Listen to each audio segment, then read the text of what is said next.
राम राम मंडळींनो, तर आज आहे बघा गुढीपाडवा आणि मराठी नवीन वर्षाची सुरुवात. तर बघा सकाळ सकाळच्या पारी घरात आपलं गुढी उभारली आणि त्याच्यानंतर गावात देवाला नैवेद्य दाखवायला गेलो. रामकृष्ण हरी. तिथून मग देवाला नैवेद्य दाखवला की त्याच्यानंतर बघा आमच्या गावच्या पाराव आहे ना चावडी भरते. कारण की बघा ही जुनी परंपरा चालत आली आहे. म्हणजेच बघा गावच्या पारावर सगळी माणसं जमा होणार आणि मग बघा नव्या वर्षाची सुरुवात सगळी करणार. आणि त्याचबरोबर बघा आमच्या गावची जत्रा असती, त्याच्या पण जत्रेत काय काय ठरवणूक करायची ही सगळे ठरवतात. आणि मग बघा शेवटी सगळे लिंबाचा पाला खातात. कारण की बघा गुढीपाडव्याला लिंबाचा पाला का खातात हे तुम्ही मला कमेंट करून नक्की सांगा.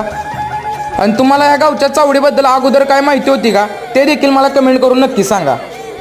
तिथून मग बघा गावची सगळी चावडी संपली की त्याच्यानंतर बघा सगळी माणसं गावात आपले देवाच्या पाया पडाय पुन्हा एकदा जातात. आणि अशा प्रकारे गावात होते नवीन वर्षाची पारंपरिकरित्या सुरुवात आणि गुढीपाडवा साजरा. तर तुम्हाला ब्लॉग कसा वाटला हे मला कमेंट करून सांगा. भेटूया